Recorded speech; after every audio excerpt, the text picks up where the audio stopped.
Yes, team, what's happening? So we are going to give it a couple of minutes as we always do. So let some of you lovely people jump on. We are live on YouTube. What's happening YouTube? Facebook. What's happening Facebook and Instagram? What's happening, team? Hope we're all good. Hope you're all having a great day. Just leave me an emoji in the comments just to let me know that you can hear me, you can see me okay before we get rolling, and then we will get started. Very sort of perspective, motivational sort of episode for you guys today, based on a few conversations I've had over the past couple of weeks.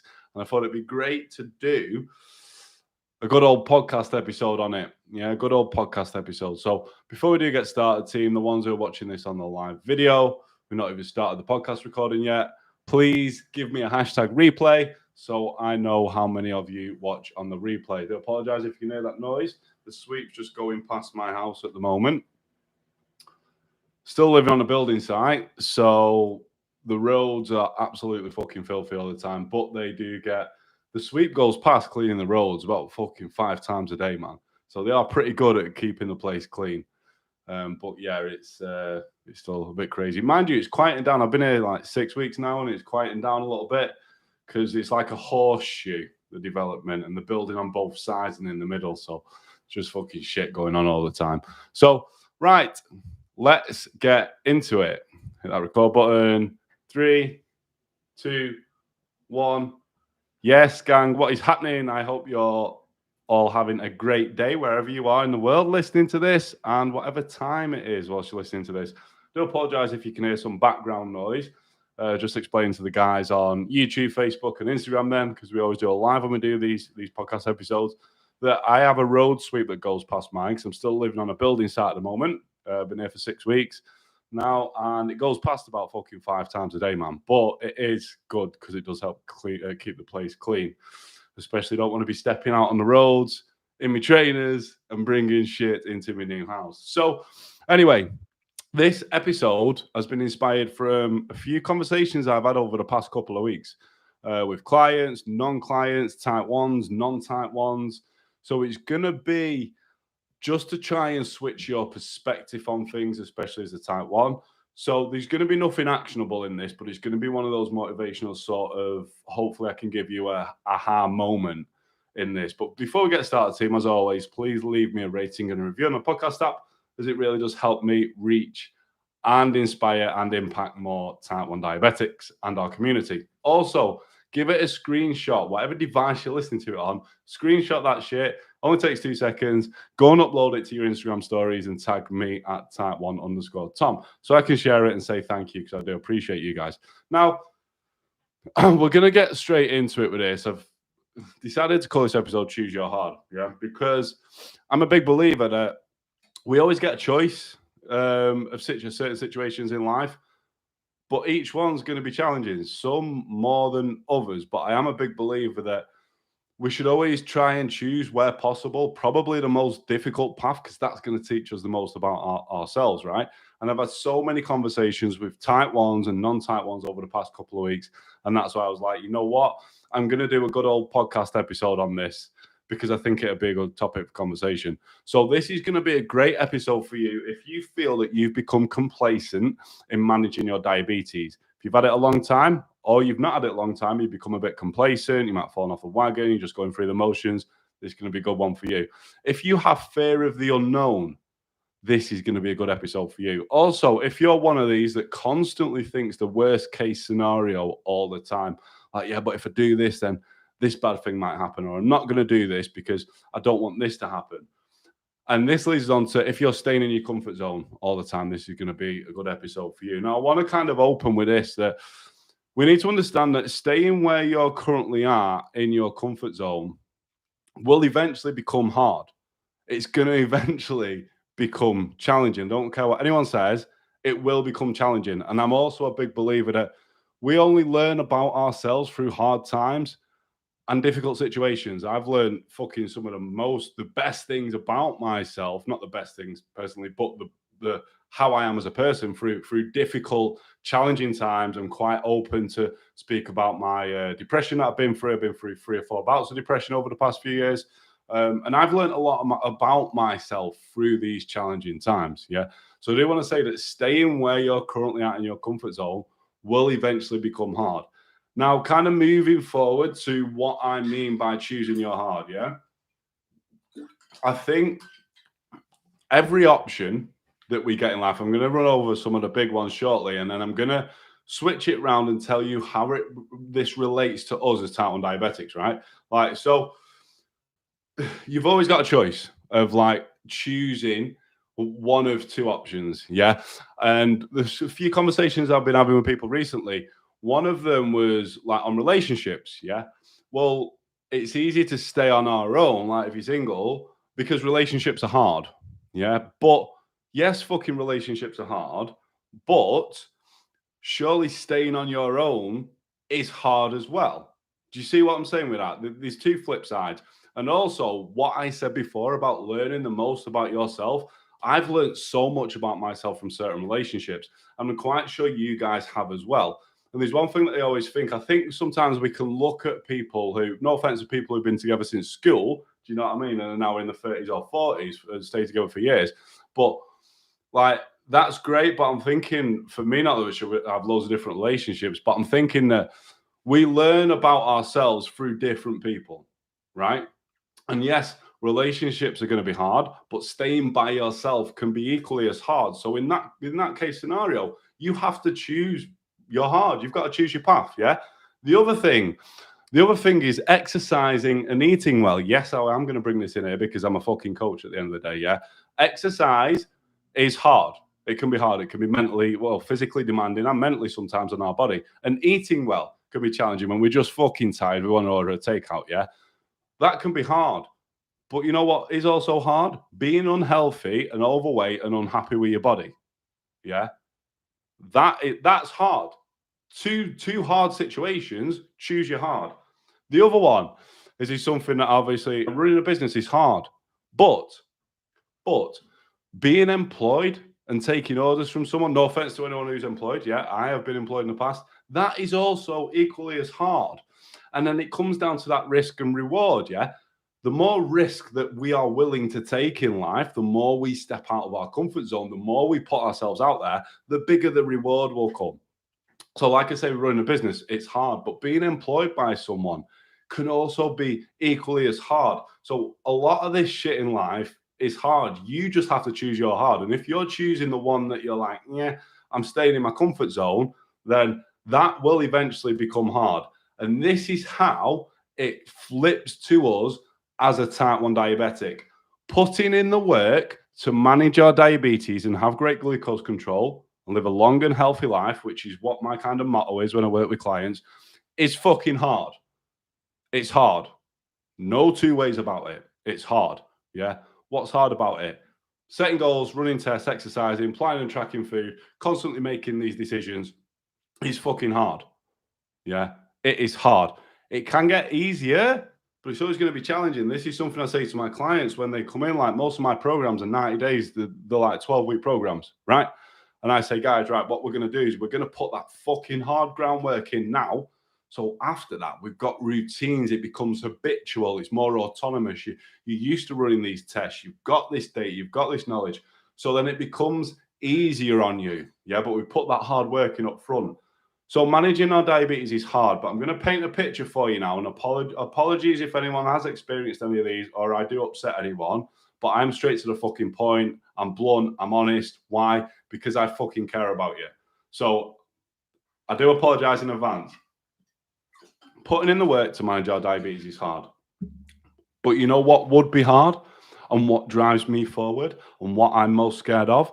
Yeah, is losing my vision, losing a limb, having organ failure, not being around to help my parents out or, you know, start a family, be able to support those around me. Man, that's fucking hard. So I decided I'm going to choose my hard by deciding to put the work in to learn when I was first diagnosed everything I can about this condition. I chose that hard. Yeah. Because the other hard, as I mentioned, like being in a fucking hospital bed, not being in the best health, man, I don't want that hard. That's harder for me.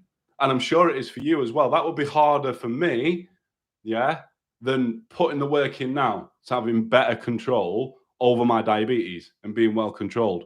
So I just want you to think about that and switch your perspective on stuff, because I do speak to a lot of type ones, and like, you know what? I'll be honest, I've become complacent in managing my diabetes. Yeah. I'm staying in my comfort zone because it's easier that way. But we need to understand that over time, from staying in our comfort zone when we're not doing the shit that we know we should be doing, like let's say we're not eating well, we're not exercising, we're not really giving a fuck about our diabetes, we're keeping ourselves to ourselves, all that over time will compound and that'll eventually become hard. And then the last thing I'd want for you, and I'm sure that you want, is you to look back and you'd be like, you know what? That's why I'm doing this episode now. You know what? I wish I would have chose the other hard path, because then I wouldn't be in this situation where I am now. Yeah, I wouldn't be in this situation where I am now. And it can be frustrating because it does take something big for us at times to decide to change our path, if you like. Yeah. So I want that to sit with you. Like, if you're in your comfort zone now with managing your diabetes in your life and you're going through the motions, you're like, oh, it's all right, just like day to day, it'll be all right. Like, eventually that's going to become hard. So surely, is it not worth you choosing the harder path now? Yeah. To start having better control over your diabetes, over your health, over your life. So then eventually that is going to become easier, and you're going to stay away from all that bad shit that we all face. Even me, I face it as well. Yeah. That we face as type 1 diabetics. So I did want to give you, obviously, this is like a motivational sort of episode, a perspective switch. Hopefully, this is changing. So, next time you're faced with a decision, you're like, you know what? This is going to be the harder path, but the other path might be easier. But I know eventually that's going to turn hard for me. So, I'm going to choose this harder path now. I'm going to get to fucking work. Yeah. Because I know this is the one that's going to serve me best, serve those around me best, and pay off in the long term. Yeah. So, I want to give you a few actionable things that I touched on them for in terms of putting the work into managing your diabetes. And these things are hard, but guys, if you've listened to my podcast for a while, I've got so many episodes on these specific topics to help you, because I understand it's hard. Yeah. So that's why I've done so many episodes. I put out a load of content. I'm doing these podcasts to help you with these. But I wanted to pick a few things which are hard, but you can start putting the work in to have better control over your diabetes and ultimately live the healthiest and happiest life possible as a type 1. Because yes, we have numbers. We have HbA1c. We have average glucose. We've got time in range. But it's what those numbers represent to us as people, to represent health and happiness, right? For ourselves and those around us.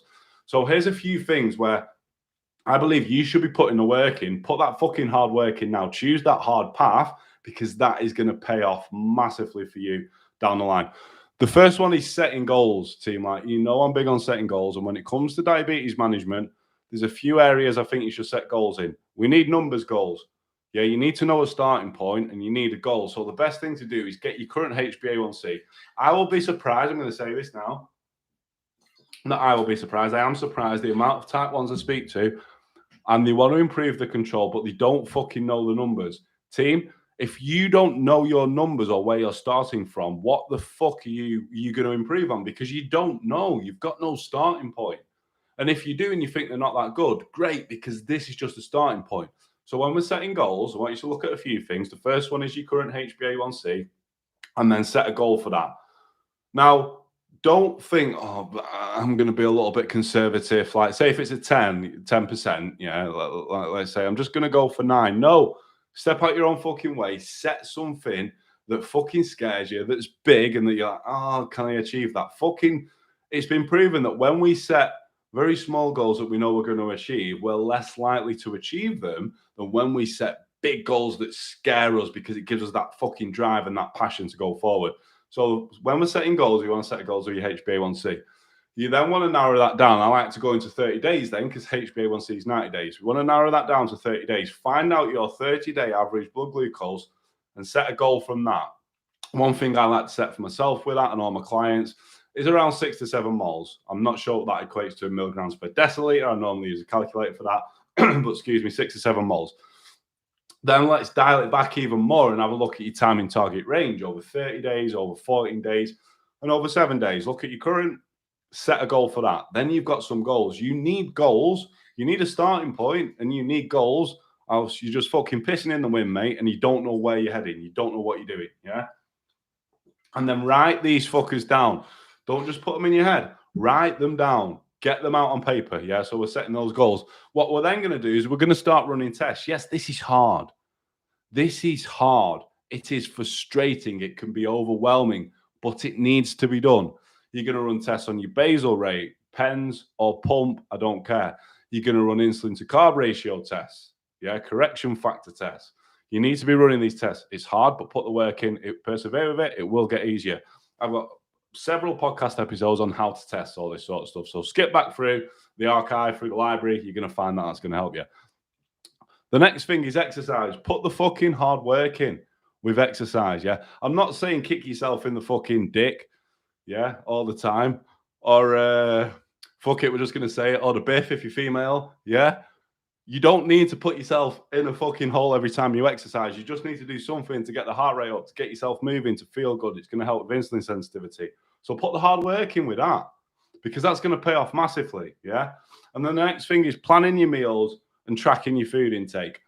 I highly recommend, if you struggle with carb count and you're not that clued up on nutrition, you know your nutrition knowledge and how you eat on a daily basis isn't great. Yeah.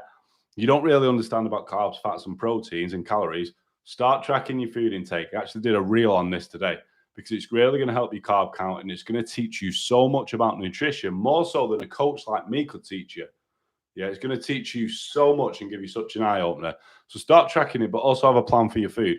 So in terms of managing diabetes, yes, there's a lot, but I wanted to give you something actionable. So those are the areas that you need to choose your hard. You could not do it, but then eventually that is going to lead to, dare I say it, not a very healthy body, mind, life for yourself. And that's going to be fucking harder than you choosing this hard path now, setting these goals, running these tests, exercising, and planning and tracking your food.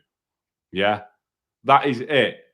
That is it. I want to leave you with that, like saying when you're staying in your comfort zone, it will eventually become hard. And you always, always, always have a choice to choose your hard. And you know what? Normally 9 times out of 10, that path, that road that seems the most challenging, that seems the hardest, is the one you're going to get the best rewards from. And also a big one, it's the one that you're going to learn the most about yourself from.